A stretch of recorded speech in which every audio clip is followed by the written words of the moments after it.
जय हिंद। पिछले क्लास में हम लोग भारत इज माई होम पढ़ रहे थे।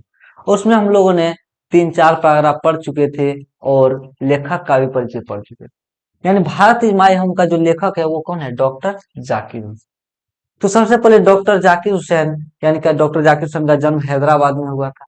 वह एक स्वतंत्रता सेनानी के साथ साथ स्वतंत्रता सेनानी के साथ साथ एक प्रसिद्ध शिक्षाविद भी थे, प्रसिद्ध शिक्षाविद भी थे, यानी कि और डॉक्टर जाकिर हुसैन 1967 में भारत के राष्ट्रपति बने थे। और उसके पहले उन्होंने बिहार के गवर्नर का, यानी कि गवर्नर वो रहे थे। और भारत इज माई होम जो है कि 1967 में जो राष्ट्रपति बनने के बाद जो भाषण दिया था, उसी भाषण का अंश है। और उसके बाद उन्होंने अपने प्रथम भाषण में, प्रथम यानी राष्ट्रपति बनने का प्रथम भाषण में ही भारतीय संस्कृति के समग्रता से सेवा करने का शपथ लिया था। यह था हमारा लेखक का परिचय। फिर महात्मा क्या बोलते हैं, डॉक्टर जाकिर हुसैन कहते हैं कि मैं आप सबों का कृतज्ञ हूँ कि आपने मुझे इस दुनिया के सबसे बड़े ऑफिस कार्यालय में चुनकर बिठाया है। इसके लिए मैं आप सबों को दिल से धन्यवाद देना चाहता हूँ।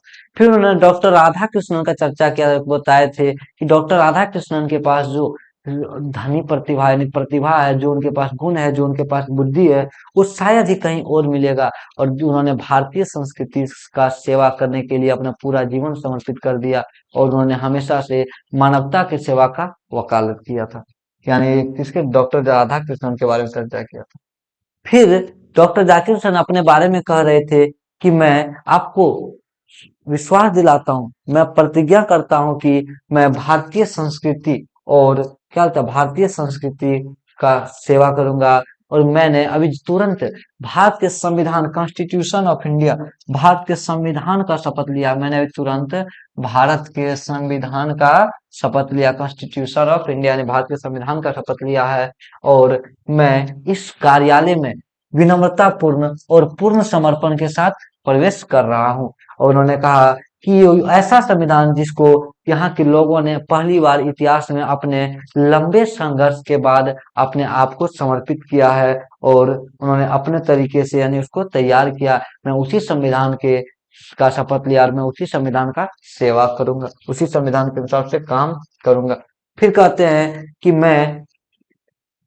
मुझे यह एहसास है कि परिस्थितियां बदलने के कारण हो सकता है कि हमारा प्राचीन मूल्य है वो थोड़ा सा कम हो सकता है, लेकिन आज भी क्या कहता है, लेकिन आज भी क्या the past is not dead and static, यानी आज भी हमारा भूत जो है मृत और स्थिर नहीं है, बल्कि जीवित। और the past is not dead and static, it is alive and dynamic.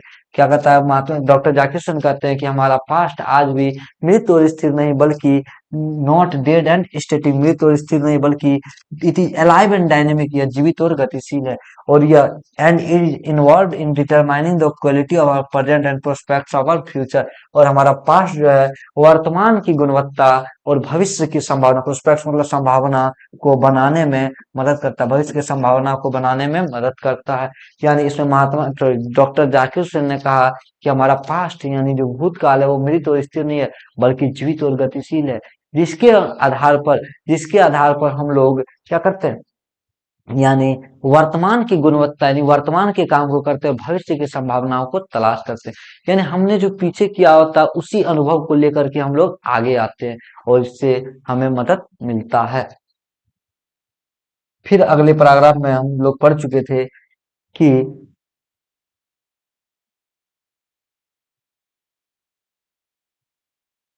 Doctor Zakir ने कहा कि इसलिए मैं भारत की संस्कृति का सेवा करने का शपथ लेता हूँ। चाहे वह संस्कृति किसी और के द्वारा दिया गया हो, चाहे कहीं से भी आया हो, मैं इसके भेदभाव के बिना मैं अपने भारतीय संस्कृति की समग्रता से सेवा करूंगा। यानी क्या, related of past culture from where so it may have come and by whomsoever it may have been contributed.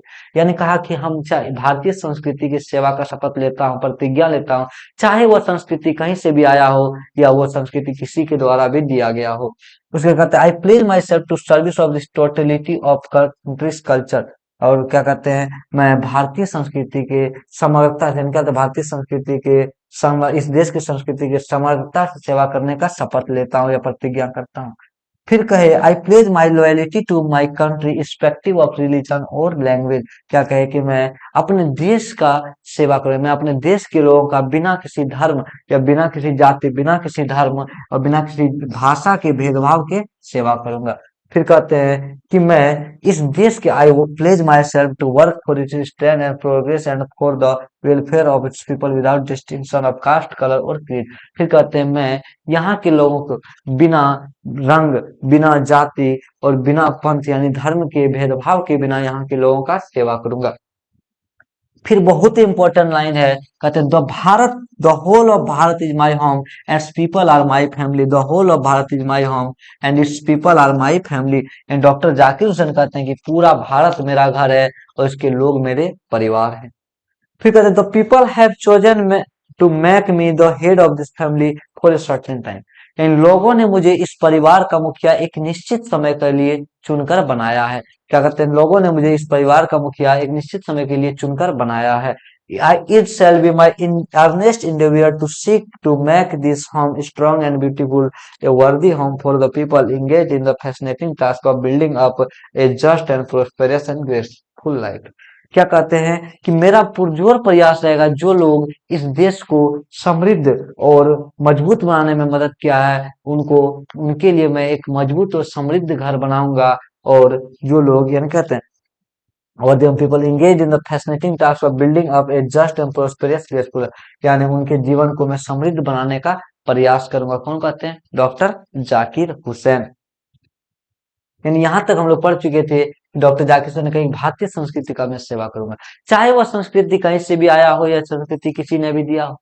फिर उन्होंने कहा मैं यहाँ के लोगों के, यहाँ के देश की बिना धर्म, बिना जाति, बिना भाषा के भेदभाव की सेवा करूंगा।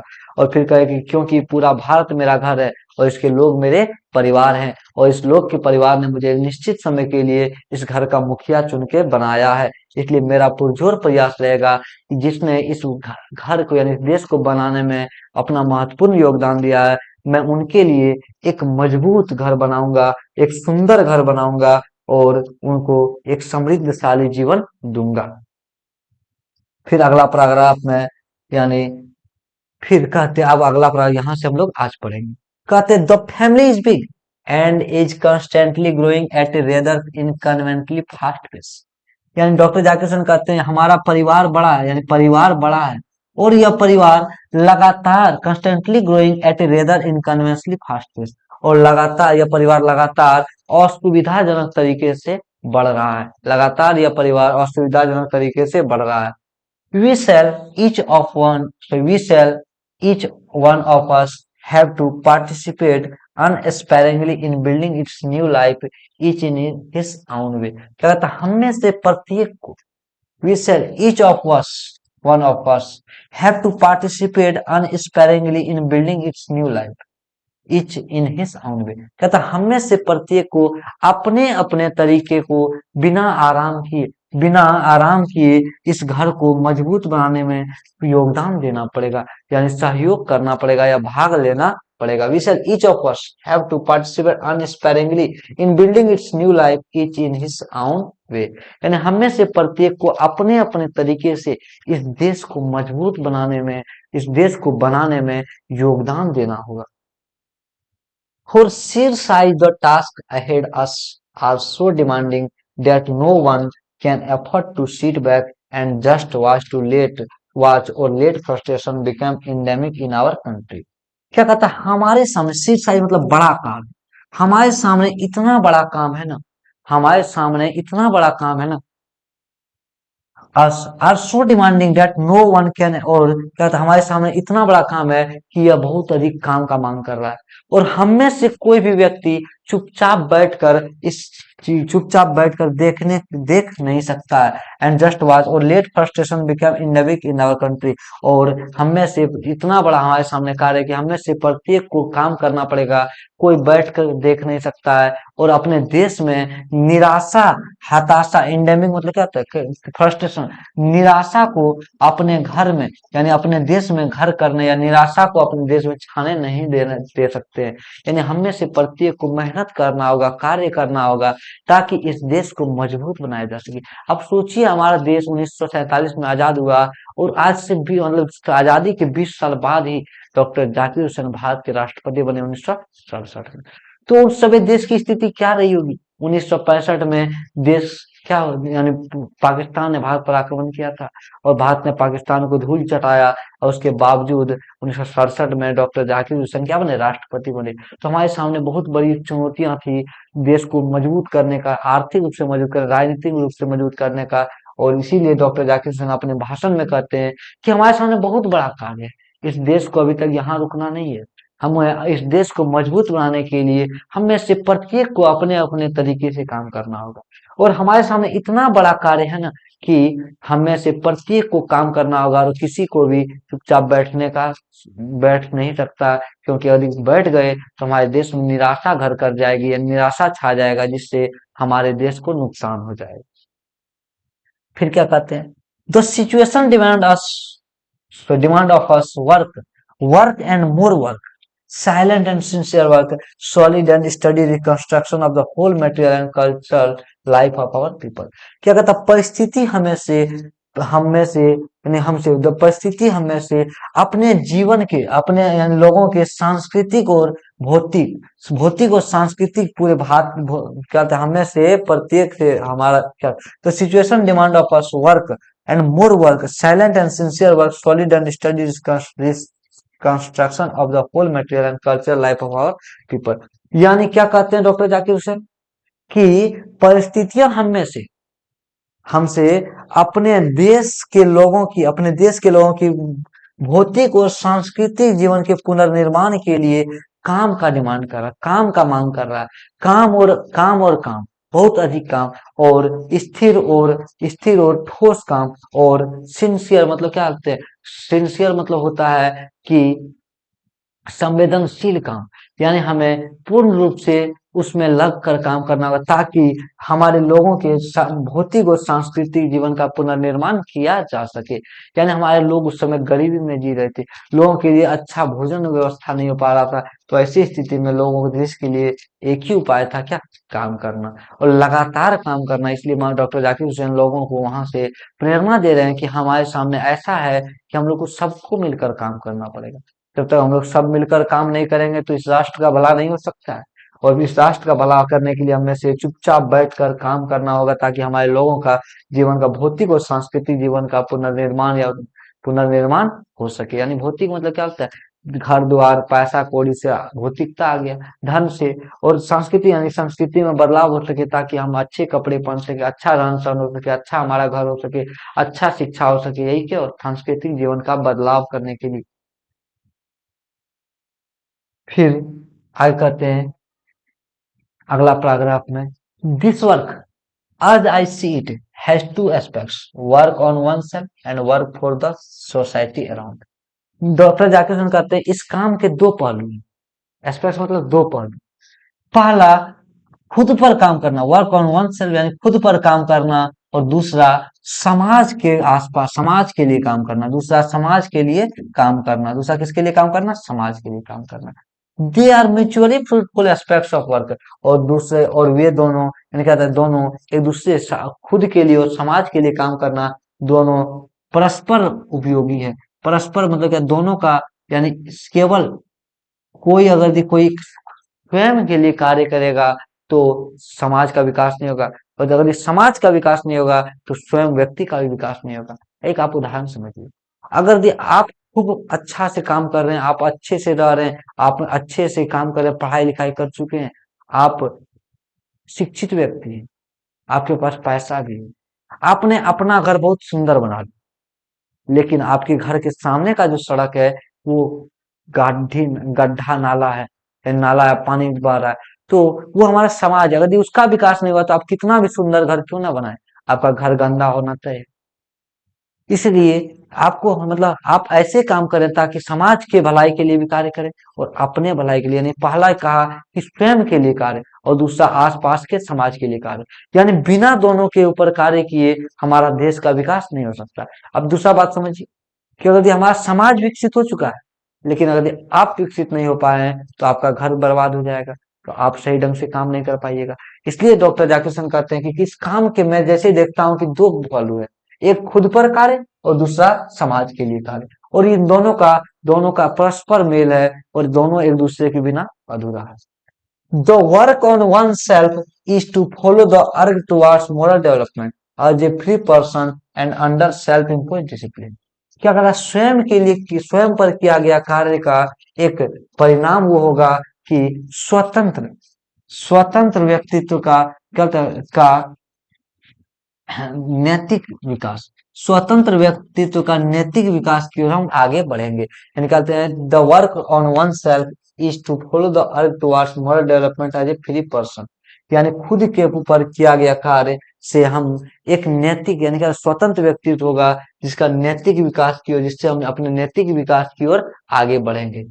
और and under self impose discipline, और यह तभी हो सकता है जब खुद के द्वारा अनुशासित किया जाए, या तभी हो सकता है जब खुद को खुद के द्वारा अनुशासित किया जाए, यानी अपने आप को स्वयं से अनुशासन में रखना होगा, तभी खुद पर काम कर सकते हैं।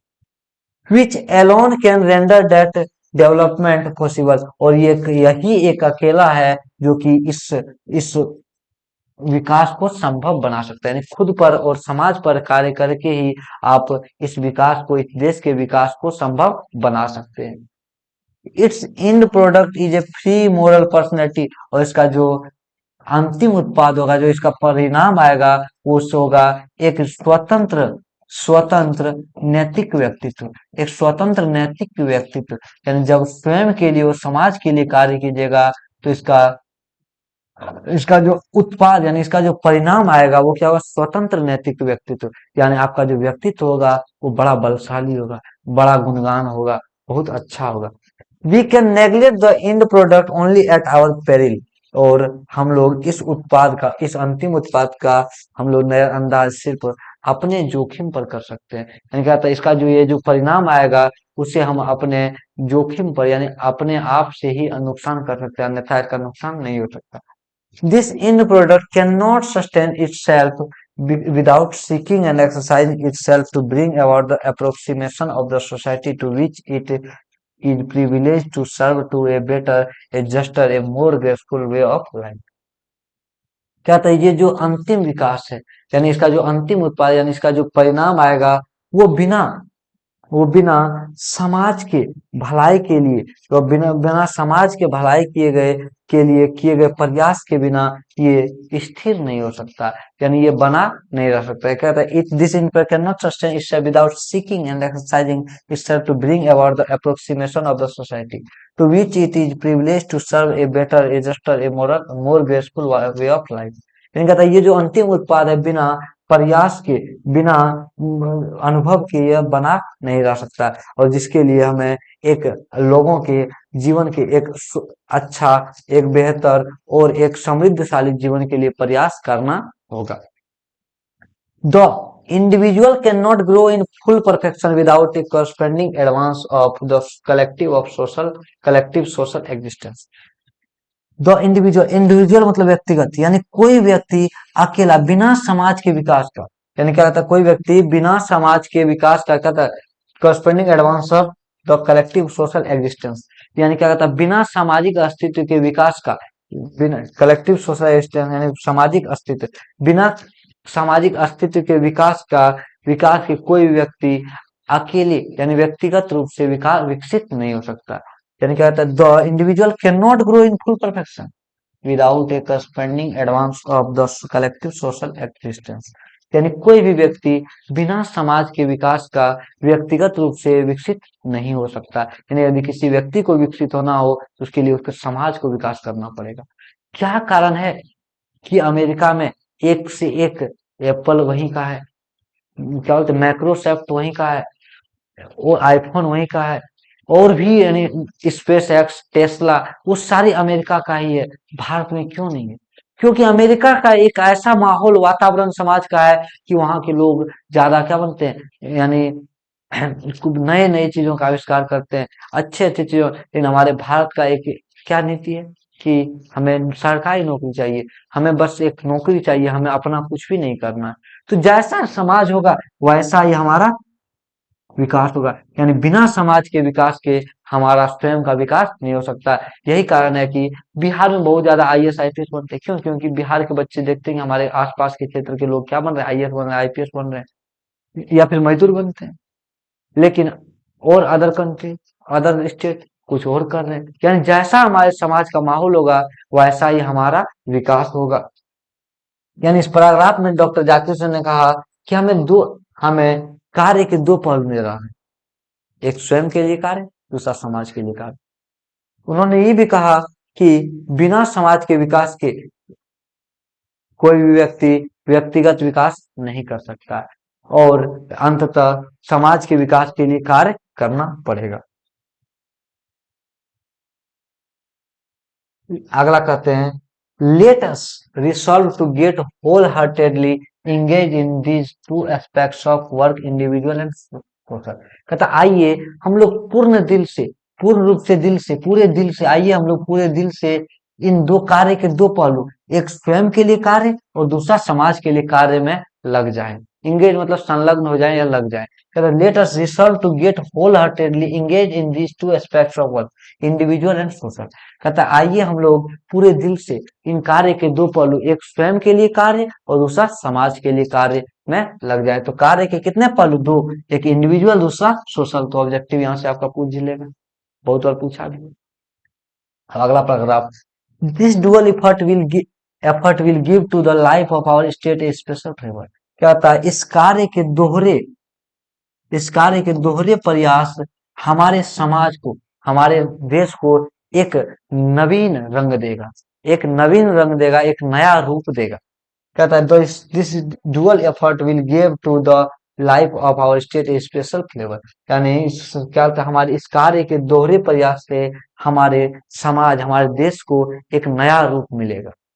For the state to us will not be just an organization of power, but a moral organization। क्या कहता है? हमारे लिए, for the state to us, हमारे लिए राज्य केवल शक्ति का संगठन है, और पावर ऑफ ऑर्गेनाइजेशन शक्ति का संगठन नहीं है, बट ए मॉरल ऑर्गेनाइजेशन, बल्कि एक नैतिक संगठन है।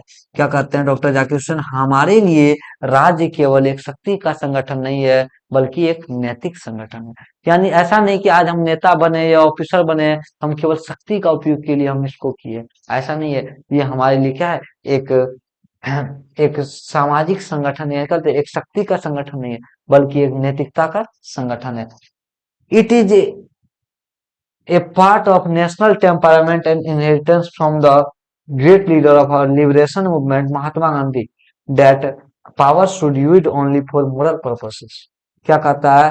ये हमारे मुक्ति आंदोलन के नेता, यानी स्वतंत्रता आंदोलन के नेता महात्मा गांधी के और हमारे राष्ट्र के राष्ट्रीय चरित्र और स्वभाव रहा है। हमारे क्या कहता है? यह हमारे राष्ट्रीय राष्ट्र का चरित्र और स्वभाव रहा है कि शक्ति का प्रयोग केवल नैतिक पर्पस, नैतिक उद्देश्य से किया जाना चाहिए। शक्ति का प्रयोग केवल किसके लिए किया जाना चाहिए? नैतिक उद्देश्य के लिए किया जाना चाहिए। यानी कहते हैं कि हमारा ये राष्ट्र का स्वभाव रहा है, हमारी संस्कृति रहा, विरासत रहा है, और हमें यह चीज हमारे मुक्त स्वतंत्रता आंदोलन के नेता महात्मा गांधी से भी मिला है कि शक्ति का प्रयोग केवल नैतिक उद्देश्य के लिए किया जाना चाहिए, नैतिकता को पूरा करने के लिए, समाज की भलाई के लिए किया जाना चाहिए, गरीबों की मदद के लिए किया जाना चाहिए, समाज के विकास के लिए किया जाना चाहिए, ना कि अपने दिखावा को, अपने आगे पीछे चार गाड़ी घुमा के अपने आप को दिखाने के लिए नहीं करना चाहिए। The peace of the strong is what the peace of the strong is what we shall dedicate our self to work for. क्या कहता है? शक्तिशाली वही है जो हम लोग खुद खुद अपने आप को जिसके लिए समर्पित करेंगे। क्या कहता है? शक्ति केवल वही है जिसके लिए हम खुद अपने आप को समर्पित करेंगे।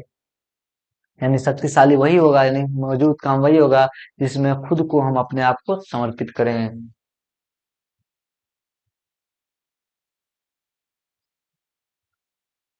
अगला कहते हैं, I have full faith in my people and that they will bring fourth the energy required for the satisfactory performance of this dual task.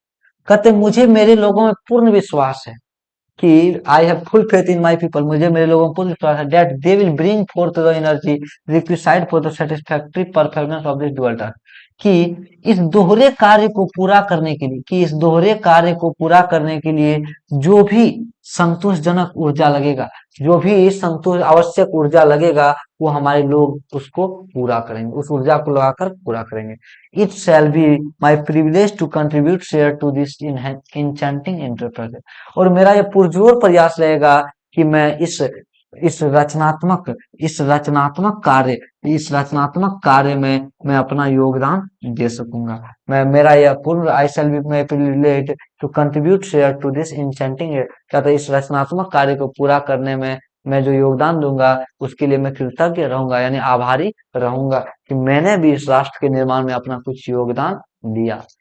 यानी इस पैराग्राफ में डॉक्टर जाकिर हुसैन कहते हैं कि इसका समाज के विकास के लिए दो कार्य करना है देश के लिए, एक स्वयं पर कार्य, दूसरा समाज के लिए कार्य।